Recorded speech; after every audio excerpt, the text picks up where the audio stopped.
Assalamualaikum warahmatullahi wabarakatuh. Kembali lagi dengan saya Nur Hayati dari Fakultas Farmasi Universitas Pajajaran. Di video sebelumnya saya telah membahas mengenai perencanaan sediaan farmasi, alat kesehatan, dan BMHP. Maka di video kali ini saya akan membahas mengenai pengadaan sediaan farmasi, alat kesehatan, dan BMHP. Ya, kita mulai saja. Pengadaan adalah proses penyediaan obat yang mencakup pemilihan, penentuan jumlah kebutuhan, penyesuaian antara kebutuhan dan dana, pemilihan metode pengadaan, pemilihan pemasok, pemantauan proses pengadaan, dan pembayaran. Selanjutnya adalah hal yang perlu diperhatikan untuk melakukan pengadaan sediaan farmasi, alkes, dan BMHP, yaitu harus tepat jenis, tepat jumlah, tepat waktu, dan harga yang optimal. Tepat jenis ini berkaitan tentang jenis obat, alkes, atau BMHP yang diperlukan oleh Fashioncase untuk mendukung keberjalanan pelayanan kesehatan. Kemudian untuk tepat jumlah ini berkaitan tentang berapa obat, alkes, atau BMHP yang harus dilakukan pengadaan agar tidak menghambat pelayanan kesehatan. Kemudian untuk tepat waktu ini menyangkut berapa kali Fashioncase harus mengadakan pembelian obat, alkes, dan BMHP agar tidak terjadi stock out maupun overstock.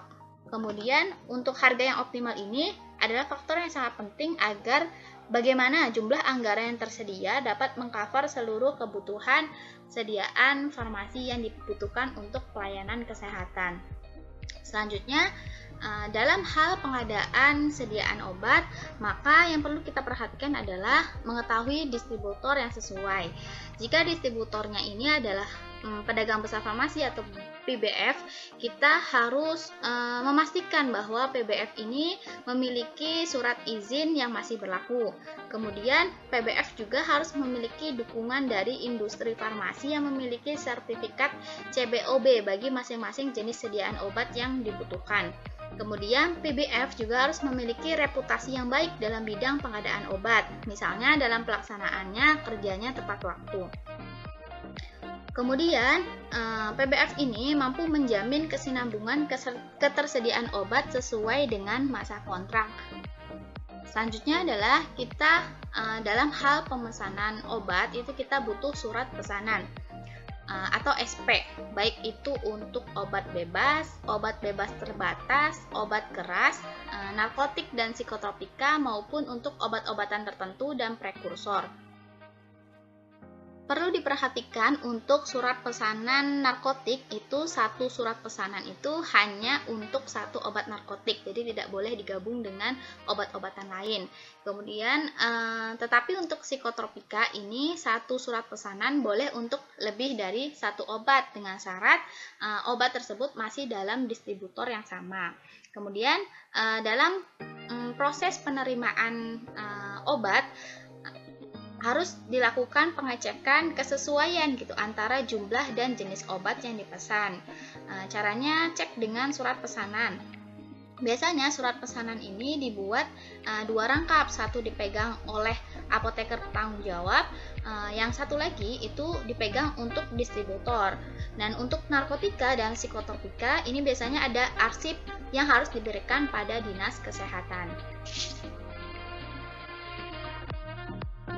Berikut adalah belangko surat pesanan untuk pesanan obat atau non-obat yang di sebelah kiri yang ditandatangani oleh apoteker pengelola. Yang sebelah kanan adalah belangko surat pesanan psikotropika. Berikut ini adalah belangko surat pesanan narkotika yang dimana surat pesanan narkotika ini satu obat harus satu surat pesanan. Berikut adalah salah satu metode pengadaan obat yang biasa dilakukan oleh Fashioncase untuk melakukan pengadaan obat, yaitu yang pertama adalah metode ABC, kedua adalah metode FRAN, dan metode yang ketiga adalah metode kombinasi antara metode ABC dan FRAN. Metode ABC ini berkaitan tentang harga obat dan persentase stok yang bisa dilakukan untuk mengcover anggaran yang tersedia. Kemudian untuk metode FRAN ini biasanya kaitkan dengan seberapa vital atau seberapa emergensinya obat itu harus diadakan. Nah, untuk metode ABC ini kategorinya adalah kategori A. Itu biasanya kategori A ini adalah obat-obatan yang harganya mahal atau yang menghabiskan 70-80% anggaran yang tersedia, sehingga stok yang bisa di cover dari anggaran tersebut adalah 15%. Kemudian untuk obat dengan kategori B ini menghabiskan total anggaran sekitar 15-25%. Makanya stok yang bisa dibeli itu bisa lebih tinggi dari obat jenis A, yaitu stoknya 30%. Kemudian untuk kategori obat C itu biasanya menghabiskan 5-15% dari total anggaran. Biasanya lebih murah karena obat-obatan ini juga termasuk obat-obatan yang fast moving, sehingga stoknya itu bisa lebih banyak dari kategori A dan B, yaitu 55%, karena obat-obatnya pun termasuk obat-obat yang fast moving setiap harinya seperti NaCl fisiologis. Kemudian untuk metode VAN ini berkaitan dengan seberapa emergensi obat itu harus diadakan dan harus ada di fasilitas pelayanan kesehatan. Metode VAN ini singkatan dari V, I, dan N. V itu untuk obat-obatan yang vital atau obat yang harus ada di emergency trolley. Jadi jika tidak ada obat ini maka akan terganggu untuk pelayanan kesehatan di pasien case tersebut. Contohnya itu adalah vaksin tetanus, epinevir, dopamin, dan NaCl 3%. Kemudian untuk obat dengan kategori I, E atau esensial, yaitu obat-obatan yang menyembuhkan penyebab penyakit. Sebenarnya ini bisa ditunda pemberiannya. Contohnya adalah antibiotik, NSAID, dan obat-obat gastro. Kemudian untuk kategori N atau non-esensial, ini biasanya obat-obatannya itu adalah sejenis obat-obatan penunjang dan tidak terlalu diprioritaskan. Contohnya adalah vitamin dan suplemen. Untuk memahami metode pengadaan suatu obat, di sini saya mencantumkan sebuah contoh kasus yang penyelesaiannya itu menggunakan metode ABC, VAN, dan kombinasi. Di sini kita bahas mengenai kasus dengan penyelesaian metode ABC terlebih dahulu. Di sini ada ada perencanaan obat yaitu berupa amoxicillin, vitamin C, garam oralit, ibuprofen, kalsium laktat tablet, chloramphenicol, chloroquine, metampiron, paracetamol, dan vitamin B6. Jumlah perencanaan yang sudah direncanakan oleh tenaga teknis pengadaan obat, yaitu amoxicillin itu jumlah perencanaan pengadaannya adalah 500, kemudian vitamin C itu 30, garam oralit itu 100, ibuprofen 20, kalsium laktat 30, chloramphenicol 50, chloroquine 50, metampiron 100, paracetamol 200, dan vitamin B6 adalah 100. Kita totalkan dengan menghargakan jumlah yang direncanakan dengan rupiah. Maka jumlah harganya itu untuk amoxicillin itu anggarannya harus tersedia untuk mengadakan amoxicillin sejumlah 500 tablet itu adalah 14.100.000. Kemudian untuk vitamin C itu 561.000, kemudian garam oralit itu 880.000, ibuprofen itu adalah 380.000, kalsium laktat itu 1.230.000, chloramphenicol 80.000, chloroquine 3.295.000, metampiron itu 5.560.000, paracetamol 9.900.000, dan vitamin B6 adalah 1.710.000. Dengan metode ABC, maka kita bisa memetakan persentase obat yang perlu diadakan sesuai dengan harga yang sudah dihitung agar kita bisa memaksimalkan anggaran yang tersedia. Di sini untuk amoxicillin dan paracetamol untuk jumlah pengadaannya itu harganya itu cukup mahal ya, yaitu 14.100.000 untuk amoxicillin dan paracetamol 9.900.000, sehingga obat ini dikategorikan sebagai kategori A. Sehingga untuk pengadaannya pun untuk amoksisilin itu hanya 17% saja dari perencanaan, dan untuk paracetamol itu bisa 64% dari total perencanaan, karena paracetamol ini juga pun obat yang memang fast moving. Kemudian untuk obat-obatan kategori B, yaitu chloroquine tablet dan metampiron yang harganya cukup menengah, yaitu sekitar chloroquine adalah 3.295.000 dan metampironnya adalah 5.565.000, sehingga dalam pengadaannya ini bisa untuk chloroquine 87% dari total perencanaan, dan metampiron itu 78% dari total perencanaan, dan selebihnya adalah obat-obat dengan kategori C, yaitu obat-obat yang bisa pengadaannya itu lebih besar dari kategori A dan B, yaitu termasuk vitamin C, garam oralit, ibuprofen, kalsium laktat, chloramphenicol, dan pyridoxine atau vitamin B6, sehingga persentase pun lebih banyak daripada kategori A dan B. Selanjutnya adalah bagaimana kita memecahkan kasus untuk pengadaan obat menggunakan metode FAN. Artinya kita harus mempertimbangkan seberapa emergensinya obat itu harus diadakan terkait dari pola prediksi penyakit yang ada di sekitar klinik medika. Sini contohnya adalah penggunaan obat klinik medika.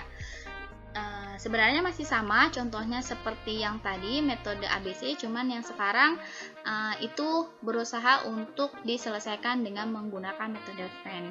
Di sini ada metampiron tablet, ibuprofen, paracetamol, kalsium laktat, amoksisilin, chloramphenicol, pyridoxine, chloroquine, asam ascorbat, dan garam oralit. Jika kita petakan, untuk metampiron itu kebutuhannya itu untuk 10 penyakit terbanyak di sekitar daerah sekitar klinik medika, sehingga dari kategorinya termasuk kategori yang esensial. Untuk ibuprofen juga sama, esensial, paracetamol juga esensial karena 10 penyakit terbanyak. Namun untuk kalsium laktat ini dalam keterangannya adalah sebagai obat yang penunjang, artinya kita bisa kategorikan sebagai obat non-esensial. Kemudian untuk amoksisilin ini dan chloramphenicol itu bekerja secara kausal, artinya pemberiannya itu bisa ditunda, jadi termasuk dari obat yang esensial. Kemudian untuk vitamin B6 itu termasuk obat penunjang, maka kita kategorikan menjadi non-esensial. Kemudian chloroquine tablet ini termasuk program malaria di sekitar daerah klinik medika, sehingga ketersediaannya ini harus dijamin setiap harinya, sehingga chloroquine tablet ini dikategorikan sebagai obat yang vital.